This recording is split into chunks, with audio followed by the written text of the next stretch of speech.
delighted, Angel Miner and I, to welcome Delegate Marcia Price, Sia, instead of Marcia Price, who represents a portion of Newport News and has since the first election in 2015. So you've served 6 years, a bachelor's degree from Spelman College in philosophy, and a master's degree at Howard University in religious studies.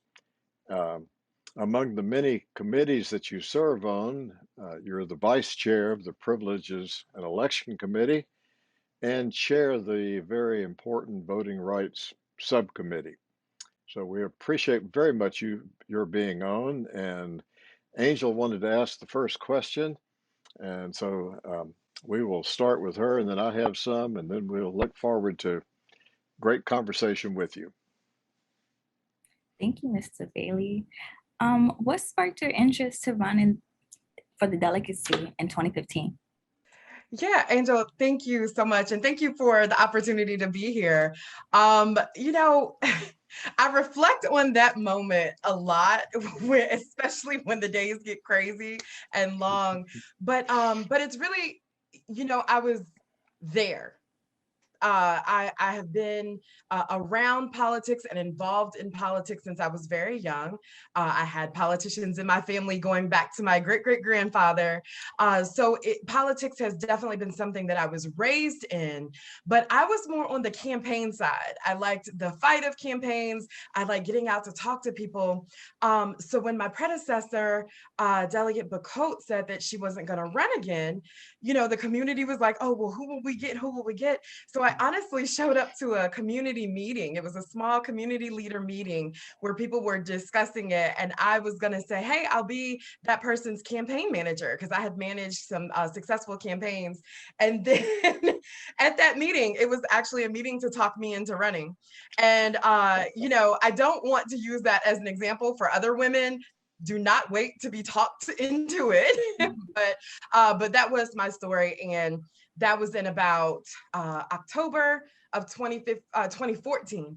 And then by December 2014, I had announced, I waited out, public service I had seen definitely comes with being in the public eye, kind of turning your life over to another force, for good. But I was also, I'm studying to be a minister. So I kind of already got that concept of being called to something. So I answered the call in that, and we were successful in the campaign. And I've just really, really enjoyed the work we've been doing since 2016. Great. I really didn't know that it went back to your great or great grandfather. Great, yeah. I knew about more recent relatives, and know that my friend for many years, Congressman Bobby Scott's an uncle. So you have it's in your genes. It is. And it's interesting too because my great-great-grandfather was also in the ministry. And so I've really been studying like kind of what he was able to do. He was in Raleigh, North Carolina, before the family kind of moved to that side of the family kind of moved to Virginia. But genealogy, I will say, has been super grounding in the work that I'm doing. We've gotten back to 1500s, 1700s, 1600s, and just seeing some of the things that people did. I'm sixth generation graduate of an HBCU. And I know that is ridiculous, right? That is a ridiculous concept to go back 6 generations, but I also know the privilege that comes with that. And so it really drives the work to make sure that that privilege is available to everyone and becomes the norm. Oh, that is most exciting. Now, what about your day job? I know that you're executive director of a nonprofit organization. And how does that job as a community organizer impact your work as a member of the House of Delegates? Yeah, so I get to do 2 jobs that I would do for free and get paid for them. That's how that works. So, I've been doing volunteer work and working in the community since high school. It was a part of, what they taught us in the International Baccalaureate program at Warwick High School was to be like a productive member of society, but to also give back. And one of the ways that I found myself giving back in like 2012 was with the NAACP This Is My Vote campaign. And so I really got into organizing. I got into civics education. We were already knocking doors for campaigns, but that nonprofit work that I saw really stuck with me. But it was kind of also out of necessity, David. I had to quit my job in order to run for the House of Delegates. So I had a really nice job working with my dad. You know, I was a dental office management within a dental office management company. And I was working with 3 different offices. It was really nice helping patients get the care that they needed. But you can't just do that from Richmond, right?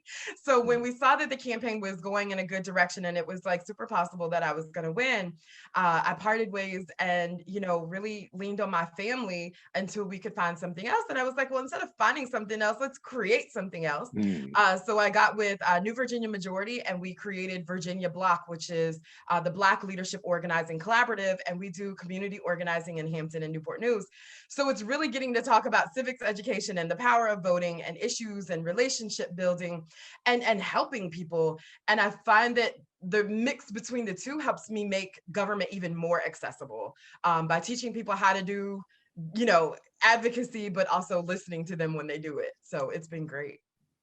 As I was asking around on my campus at VCU, a lot of people told me that they vote, but they don't know why. Why should people vote?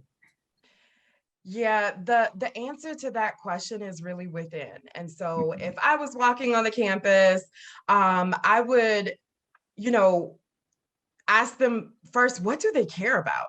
You know, and whatever the answer is, trust me, I could find a reason to connect it to voting. But, you know, a lot of the answers will fall into education, especially on a college campus, affordability of education, student loan reform. Like, you know, y'all are good now, but 6 months after graduation, it's about to get real, you know? And so what does that mean? What does it mean for students to have a voice in how their higher ed institution goes about its business or invests its money? It could be criminal justice reform. It could be women's rights and access to healthcare, whatever it is. It could be, I just want a good job and to make good money. And so then that's taxation. But every single part of a person's life is political, and every single part of their life, policy that we work on in the General Assembly touches. And so really starting with their why is how I would connect it to voting and see really, if you don't vote, you're still voting. You're just voting for whoever is on the opposite side of what you would have said by silencing your own voice. But I also know that historically, because of like the Electoral College and different things that we've seen, they're on both sides of the aisle. We are building trust so that people understand that these are safe systems. These are, you know, systems that are one voice, one vote, but we still have a little bit of work to get to that as an actual reality on the national level, but we're there on the state and local level. Okay. And can you elaborate a little bit more on the Human Rights Act that you introduced this past session? Yeah, so the Human Rights Act we did in 2021, and it was a really huge bill that basically said, we believe you're human. And that is so simple, but so profound, especially when it pertains to workplaces, to housing. And so no matter how I show up as a human being, no matter who I love, what color my skin is, I deserve to be protected in ways that would allow for me to have equal access to housing and to be able to work my job without discrimination. So we did that in 2020. This year, what we did was we extended it a little bit. Delegate Sickles had a bill that extended it to persons with disabilities, and then I extended it to include domestic workers.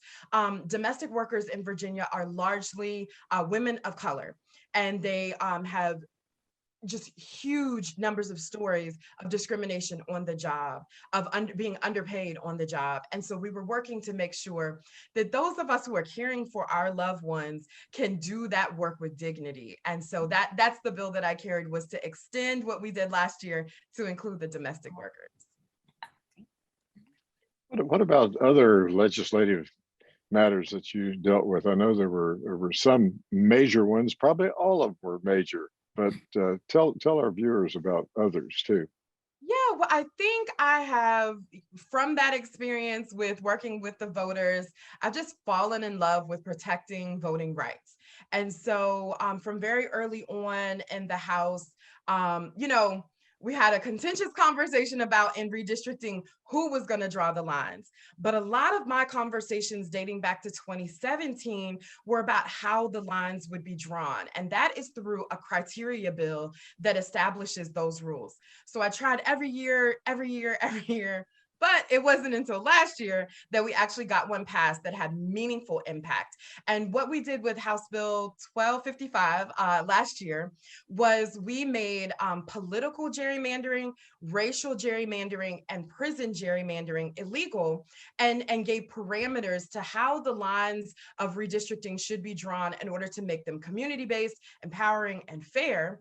And so now that the amendment passed and the commission got established, they are to use those rules in drawing the districts. And so we look forward to seeing a map that's fair. We look forward to seeing a map without gerrymandering because it is illegal. And this bill did not get a lot of attention except for those that really understood what ending prison gerrymandering meant. And that is, for the purpose of the count of the census, those that are incarcerated are counted at the facility. That's the federal legislation. But for redistricting, those that are incarcerated are counted at their community. And that really is huge because we are the ones that they write to. The folks that live around those facilities don't visit. They don't, talk to the inmate. So even if you can't vote, you deserve representation. I learned that from Leah Aiden with the national, the NAACP LDF, and it rings true. Children, incarcerated, those that have been deemed to not be able to vote, undocumented, they still deserve representation. And so that was a huge shift, and we made national news on it because we're one of very few states that have implemented that. And then you fast forward to this year, we were like, all right, let's go further. House Bill 1890 was the Voting Rights Act of Virginia. And so what we saw in November, what we saw in the attempted coup and the insurrection of January 6th, we knew it was very clear that we had to double down on protecting and expanding our democracy. So unfortunately, you see in some other states like Georgia, Florida, Arizona, they're going in a different direction. They're doing reactive clamping down on voting rights. Well, what we said was, if you allow people to vote and you make it easier, guess what? We saw in November 2020, they will. And that should be the point. Everyone being able to have their say in the democratic process. And so what House Bill 1890 did was it brought measures from the Federal Voting Rights Act to the state level. And even we kind of went beyond that. And we allow for the Attorney General and affected voters who might have been disenfranchised to sue. We allow for making sure that local elections are done in a way that does not dilute the voting power of the protected classes. We have language access requirements that are on the federal level. We bring them to state and local elections. We create an outreach fund. I mean, it's just really, really huge, but it is a statement that we are prioritizing our democracy and inviting people to come in. And that was part of a package of things that we've done since 2020. I think we could do a whole show on just voting bills. But the other thing that we did was we took some of the things that have been working well during the pandemic and put them into law. And so making it just easier for people to vote. It shouldn't be, you shouldn't have to like exercise in order to vote. It should be easy. It should be easy. And so that's what we've been trying to do, while also we have measures that are protecting the system and the integrity of the election. So all of that was included in the package of bills that we've done for 2020 and 2021. So in contrast to some other states, it would be safe for anyone to give someone a bottle of water while they're standing in line. There's no prohibition on that in that Voting Rights Act bill that you got passed. Yeah, imagine that. Human beings can be treated like human beings in Virginia. Yes, and it's really a sad state of affairs. Where I think some of the rules are trying to create this dual system where it's like the haves and the have-nots, the have access, the don't have access. And that's just really unfair when those that don't have access to the systems need even more assistance and even need more representation. And so it's kind of like a double whammy on them. And so I think we really have to turn our focus now on the federal level to make sure that the For the People Act and the John Lewis Voting Rights Advancement Act get passed so that our friends and family in those states have the same type of protections that we have in Virginia. Now, there may be some other legislation from a previous year that you want to mention, but we'd be delighted if you're working on something already for 2022, you can announce it here, and we'd be pleased to hear you either look back or look forward. I guess you're going to be in special session in August or late July, early August. I don't know what the call will be and what other legislation might be introduced with other than electing judges, perhaps, and determining how the money will be allocated, which is very important. But what are you looking forward to? Well, that's kind of hard because, we technically haven't ended the legislative process for this year.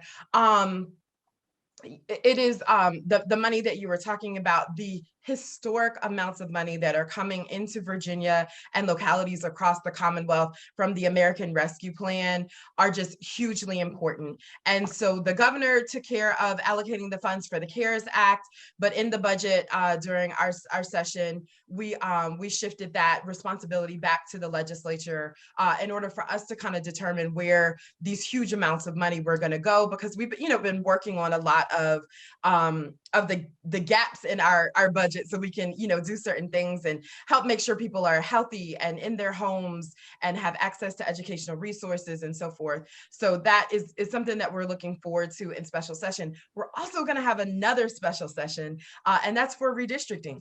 We would have done redistricting earlier this year, but the census data was delayed. And so with two special sessions looming, I don't know that we've jumped all the way into 2022 yet, but we have been talking with constituents and advocacy groups, and it's kind of tweaking some of the things that we've already done. I'll give you an example. House Bill 277 from 2020 added one word to the code.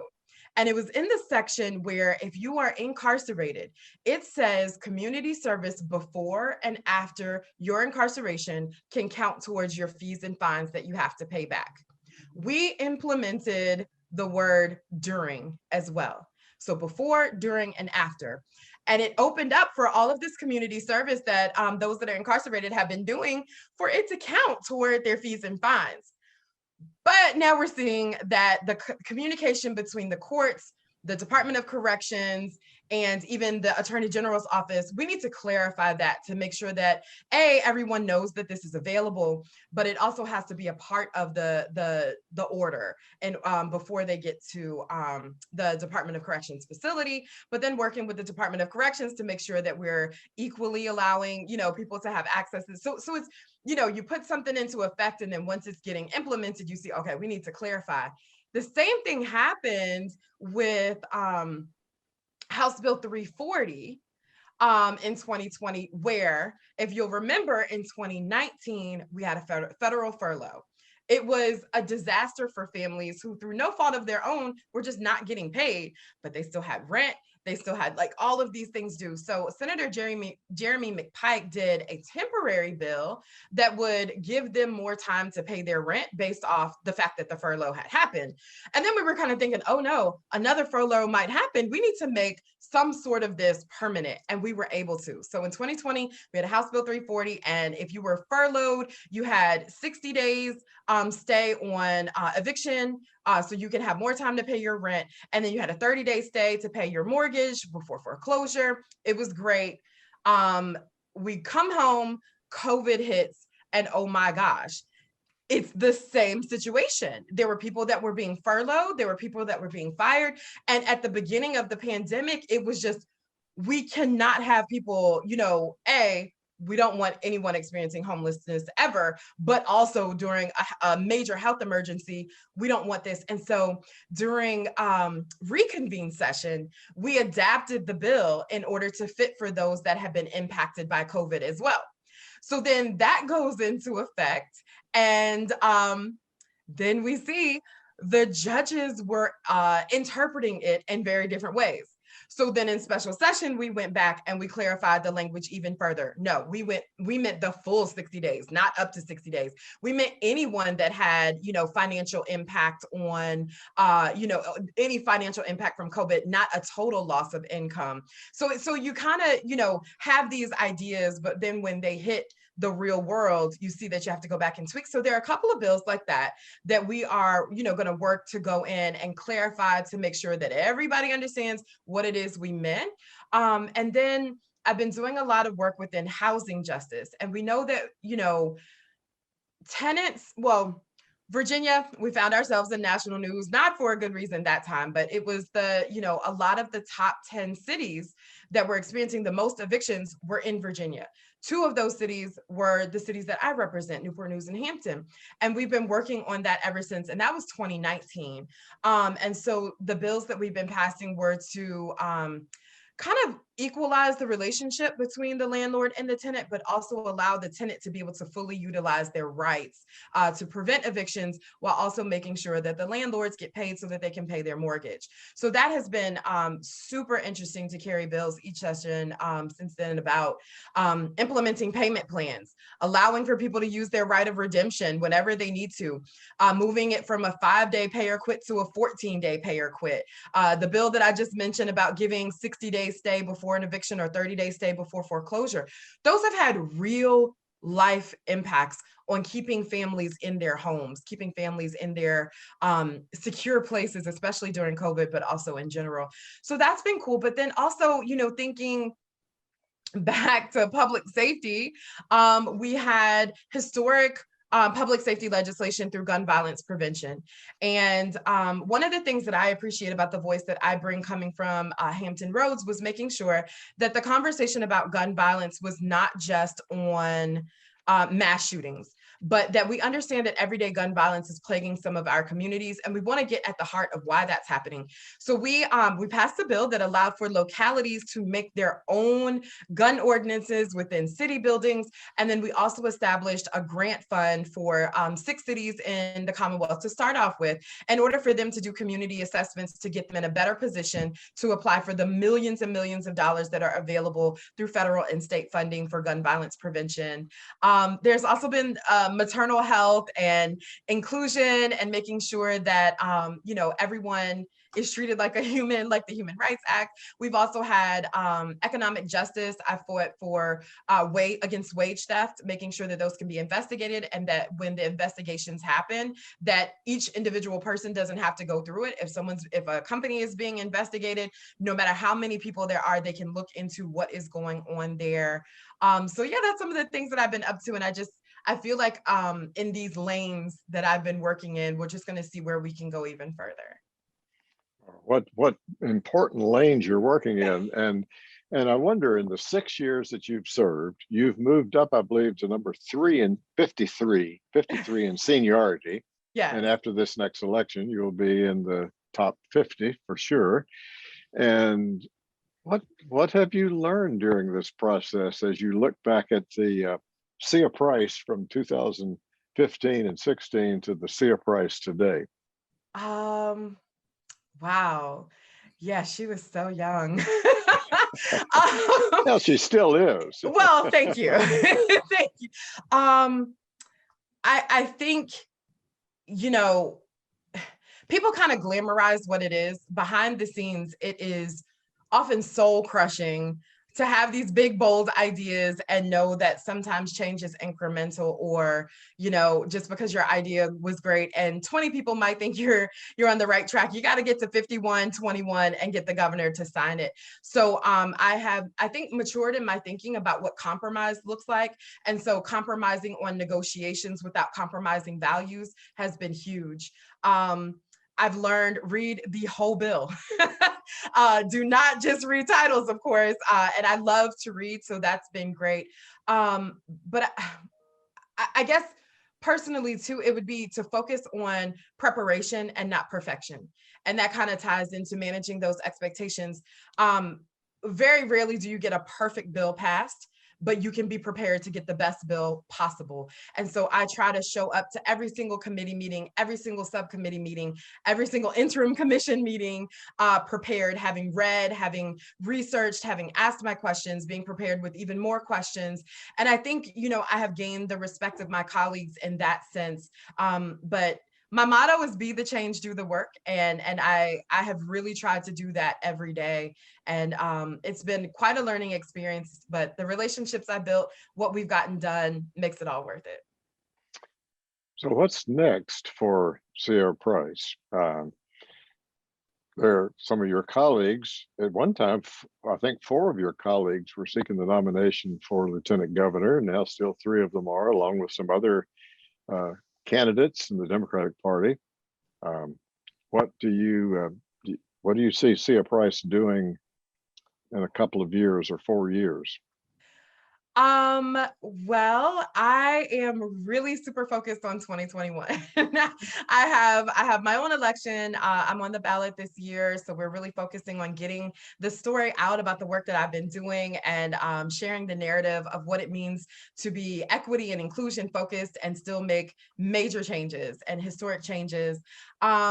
I haven't taken anything off the table, but I'm really focused, especially in the pandemic. The 95th district has very unique needs and has not always been at the forefront of conversations. And so I'm really focused on getting us out of the pandemic as healthy and intact as possible. And then I can think about years away from now, but kind of hyper focused on the now while we're in the pandemic. But maybe musing about the future in a few. Mm-hmm. Well, Delegate Sierra Price, we certainly thank you. Angel, did another question pop in your mind that you want to ask before we would wrap up? No, she hit on everything. she did that. And Delegate Price, I knew that it would be most enjoyable to have you as a guest. I knew that we were sisters and brothers by different mothers and different fathers, but because of the clergy background that I have, Yeah. but I had not recognized you, that we also have the connection with Warwick High School. Oh my goodness. Delegate Gian Ward and I do. And I was at Warwick High School before she was, so we won't talk about what year it was. but it goes so far back that it was the Warwick Farmers. So you have to go back before the name was changed. They were no longer farmers in Warwick. And Delegate Aird graduated from Warwick High School as well as a Raider. So we're all connected. Okay, four of us from Warwick. Yeah, that's right. That's really cool. Yes, it is. Well, thank you so very much. And we look forward to seeing you in person in the special session coming up. And in the meantime, we'll catch you on any number of your blogs or Zoom programs that you're doing for Virginia Block and for other things that you're doing. So thank you very much for being a guest on This Week in Virginia. Thank you so much for having me. Thank you.